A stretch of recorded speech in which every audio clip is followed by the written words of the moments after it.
Boa tarde, pessoal. Muito boa tarde a todos. Então, hoje vamos contar um pouco a história do Telêmaco Borba, né? Essa história que a gente vai contar, pessoal, na verdade é uma leitura, né, que a gente vai fazer aqui num documentário que está exposto, né, e público no site da prefeitura aqui do Telêmaco Borba. Então, bora lá para a leitura, né? Histórico de Telêmaco Borba. A história de uma localidade é formada pelas memórias de todos aqueles que passaram por tal território. São as diferentes relações sociais estabelecidas naquele espaço que, no decorrer das gerações, vão conformando as características daquela sociedade. Seus saberes e comportamentos, nesse sentido, quando pensamos sobre a história de Telêmaco Borba, não estamos nos referindo apenas ao trabalhador industrial moderno, que com seu suor ajudou a construir o município, tal qual conhecemos, mas a todos aqueles que por nossa região passaram e ajudaram a construir quem somos hoje. O início do desenvolvimento local é bastante remoto.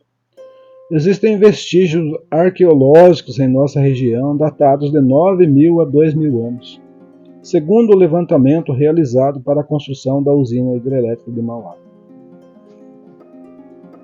situada no rio Tibagi, entre as cidades de Telêmaco Borba e Ortigueira. Foram encontradas aproximadamente 50.000 peças de antigos grupos humanos, como recipientes cerâmicos e pontas de flecha, e entre outros. O que mais surpreendeu os pesquisadores foram duas casas subterrâneas, que serviram provavelmente para a fixação de grupos da tradição Itararé, antepassados dos indígenas caingangues. Nesses locais foram encontrados restos de fogueiras, restos de alimento e fragmentos cerâmicos. Tais achados demonstram que temos um passado indígena muito rico, porém, ainda são poucos os estudos dedicados a esse período.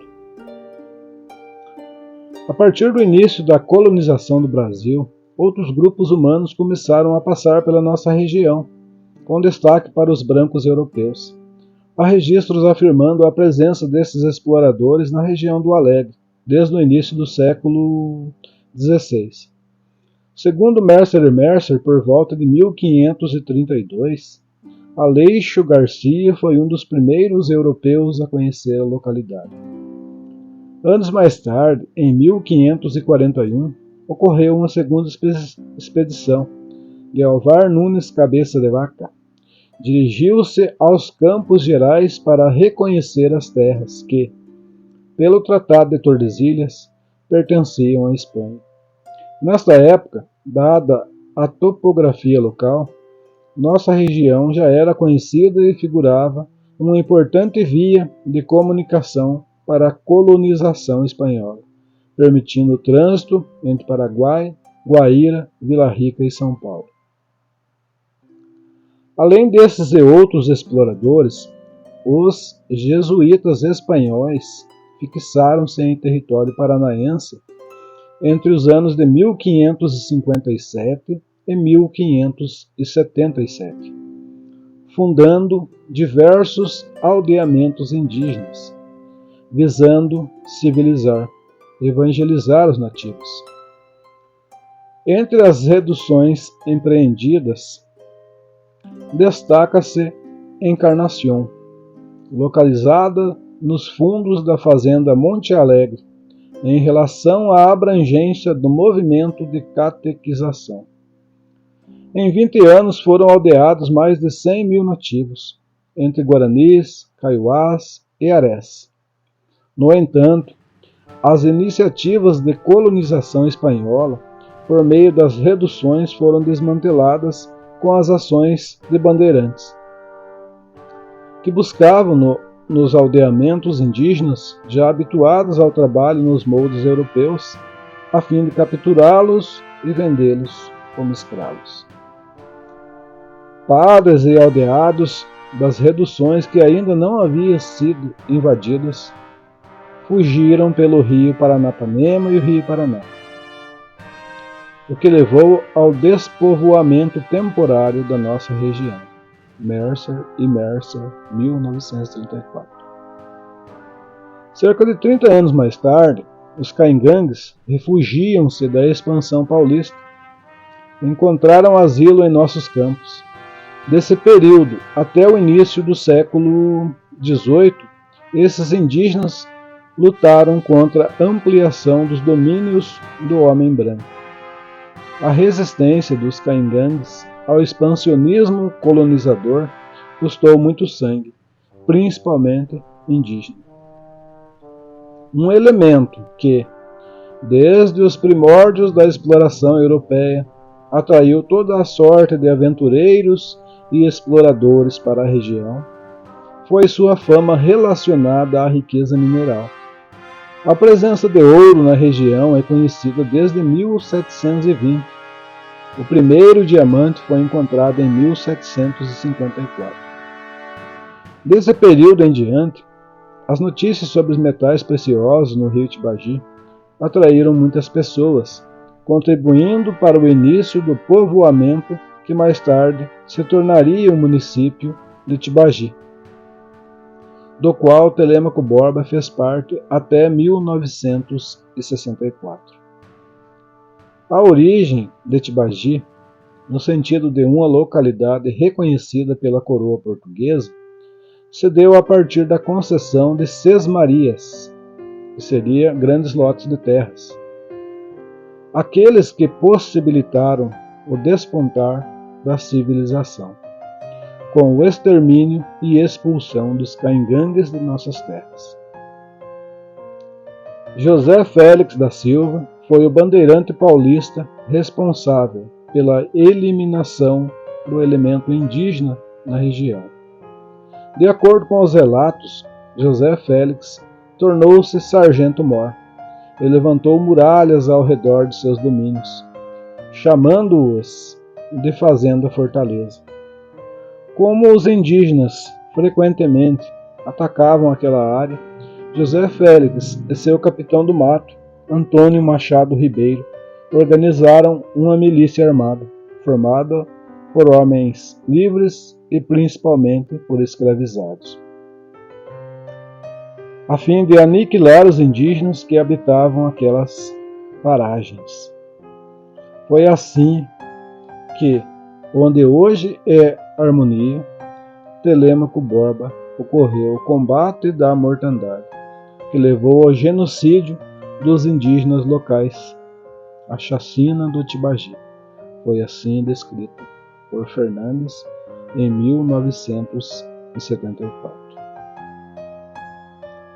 A tradição registra um espetáculo de crueldade sem par, na qual os selvagens foram encurralados no morrinho onde hoje é o Hospital e o Hotel Icapé, em Monte Alegre. Não foram respeitadas nem mulheres, nem crianças. O sangue empapou a relva e correu em filetes para as águas do riozinho próximo. Os cadáveres ficaram amontoados e por muitos dias os corvos sobrevoavam os corpos insepultos. Desde então, o rio e toda a região passou a chamar-se Mortandade, nome que só foi mudado 150 anos depois. Como recompensa pelo assassinato indígena, a coroa portuguesa gratificou-o com muitas terras, entre as quais estava a fazenda Monte Alegre.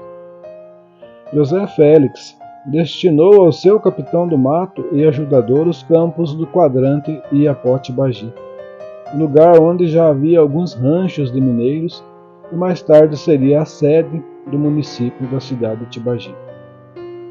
A posse de Antônio Machado Ribeiro foi registrada em 1794. É muito importante ressaltar que as sesmarias de nossa região se desenvolveram sobretudo devido à contribuição da população negra, capturada no continente africano e submetida ao trabalho escravo ao chegar ao Brasil. Além da atuação nas fazendas e com o gado, por vezes também trabalhavam para seus senhores na exploração dos metais preciosos. Como consequência do desenvolvimento do capitalismo, ocorreu a abolição do trabalho escravo no país. Muitas famílias de africanos e afro-brasileiros permaneceram na região e seguem contribuindo com seu trabalho para o progresso local. O aumento da população na região de Tibagi foi também estimulado pela comercialização de animais entre Rio Grande do Sul e São Paulo. O movimento hoje conhecido como tropeirismo era formado por comerciantes que vendiam, em especial cavalos e mulas, mas também bois, porcos e outros produtos, para atender às demandas de Minas Gerais. Como o relevo do Rio Grande do Sul era propício para a criação de muares e cavalares, esses eram transportados por toda a região do sul do Brasil, até serem vendidos nas feiras de Sorocaba, e destas eram levados à região das Minas. Travessia que passava por nossa região. Segundo Mercer e Mercer, em 1934, Tibagi. Pela sua posição geográfica, passou a ser o centro da gente direta e indiretamente ligada àquele comércio, dos aventureiros, a cata dos minérios e das pessoas interessadas na penetração dos sertões tibagianos, em busca de terras e outras riquezas abundantes naquelas paragens. Assim foi o povoado, crescendo na construção de casas e em população. Outro surto da mineração ocorreu em 1912, promovendo ainda mais o crescimento de Tibagi. Muitos garimpeiros e suas famílias vieram de Minas Gerais, Mato Grosso e Bahia, atraídos pela tentadora notícia de grande mancha de diamantes, graúdos e límpidos, encontrada na cachoeira do Barreirinho, hoje sob a ponte que liga as localidades de Telêmaco Borba e Harmonia, sede da grande fábrica de papel da empresa Klabin. Mercer, 1981. Esses trabalhadores fixaram-se nas diferentes localidades de Tibagi, incluindo a fazenda Monte Alegre, de onde saíam em busca de metais preciosos. Outra onda de imigrantes chegou à região em 1916, quando da descoberta de novas minas de diamantes e também de carvão. Com o crescimento da população, os diversos distritos espalhados pelo vasto território de Tibagi foram se emancipando, tornando-se municípios independentes. Embora a emancipação de Telêmaco Borba date de meados do século XX, o processo histórico que contribuiu para este fato é anterior. Após o falecimento do coronel José Félix da Silva, as terras correspondentes à fazenda Monte Alegre foram sendo herdadas por familiares, até que, em 1926, o genro de seu neto entabulou um alto negócio envolvendo-as e as perdeu. Tratava-se de uma companhia colonizadora que iria investir na região, a Companhia Agrícola e Florestal e Estrada de Ferro Monte Alegre pretendia explorar as riquezas locais, além da construção de um ramal ferroviário que ligaria Monte Alegre à Estrada de Ferro São Paulo, Rio Grande do Sul, e da pretensão de colonizar o local com o assentamento de 5.000 famílias alemãs. Visava a exploração mineral e vegetal, bem como o incentivo agrícola, à agricultura, e entretanto tal empreendimento não foi exitoso. Para que fosse possível a concretização do projeto, partindo da avaliação das terras, os sócios fizeram especulações vultuosas na Europa e nas Américas.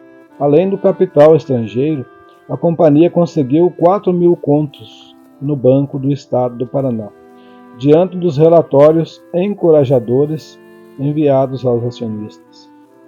Estes investiram grandes somas para a realização do empreendimento, mas, todavia, os gastos elevados com os estudos para a exploração local e os salários pagos aos técnicos foram maiores que o capital inicial.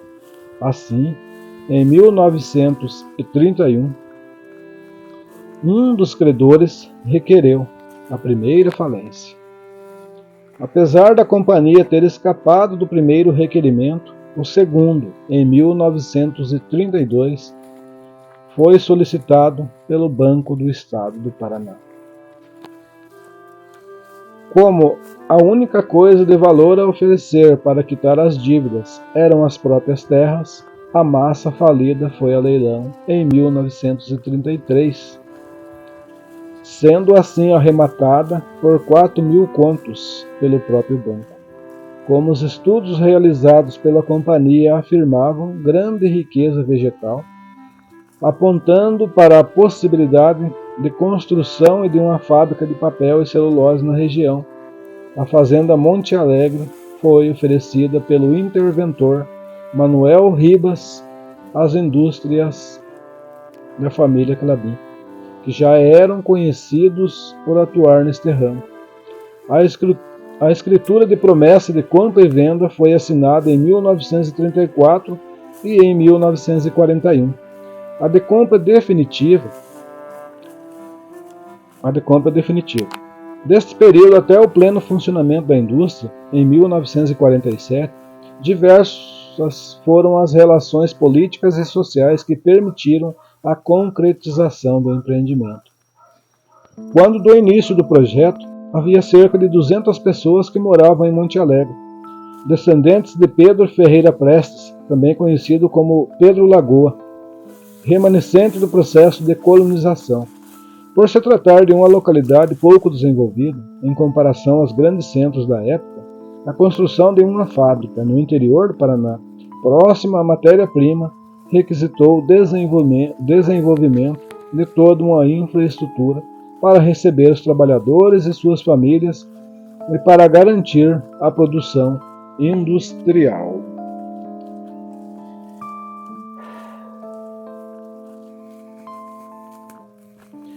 Isso, de fato, só foi possível mediante a união de interesses privados e públicos. Afinal, o presidente Getúlio Vargas foi um grande entusiasta do projeto, já que o empreendimento atendia às políticas de substituição de importações e de desenvolvimento do interior do Brasil.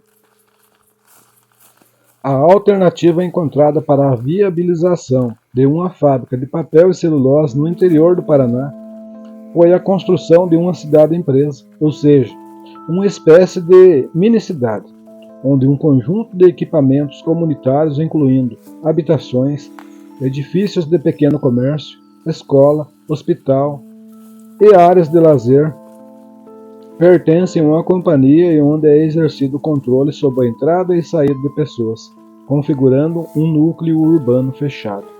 Piquete.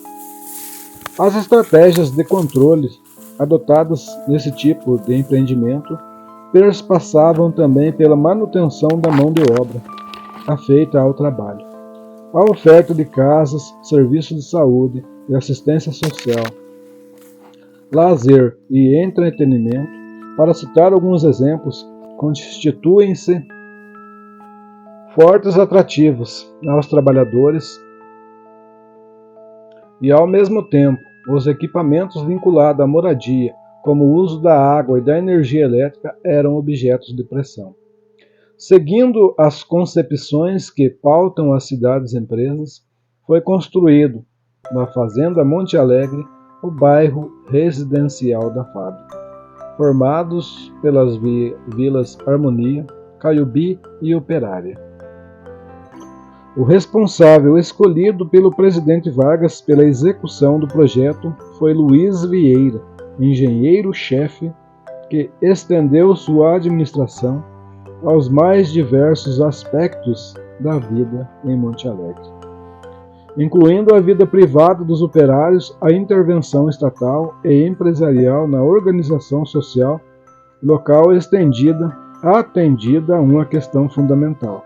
Monte Alegre havia sido concebida para ser um modelo para a industrialização do país e assim precisava se configurar.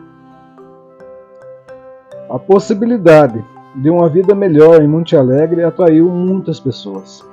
Em 1946, a população da fazenda era de 4.104 habitantes.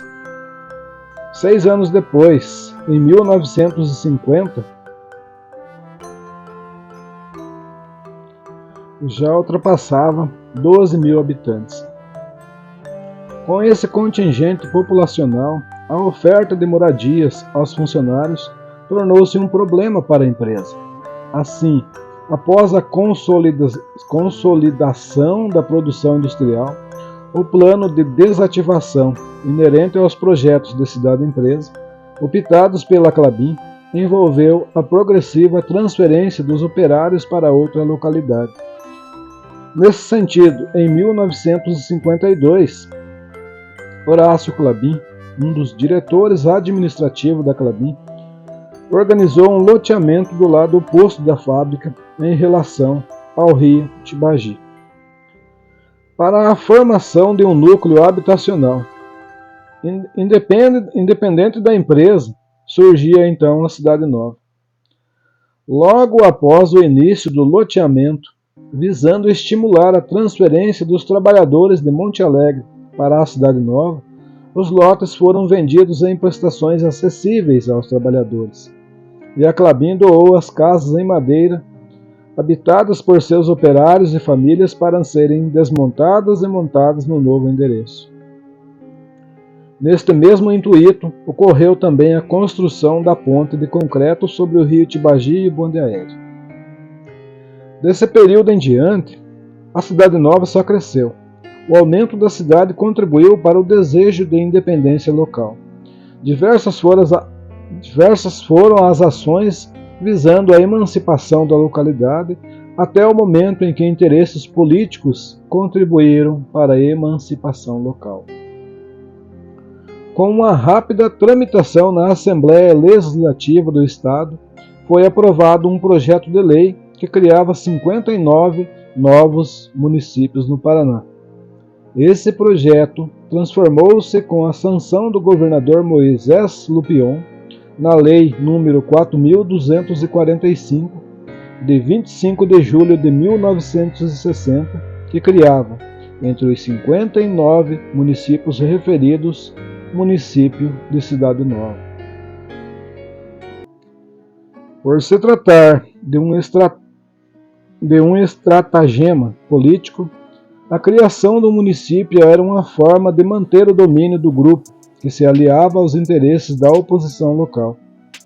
Assim, após as eleições de 1960, que elegeu Ney Amintas de Barros Braga, em 31 de dezembro de 1960, a Assembleia Legislativa do Estado promulgou a Lei nº 2960, que extinguiu o município de Cidade Nova.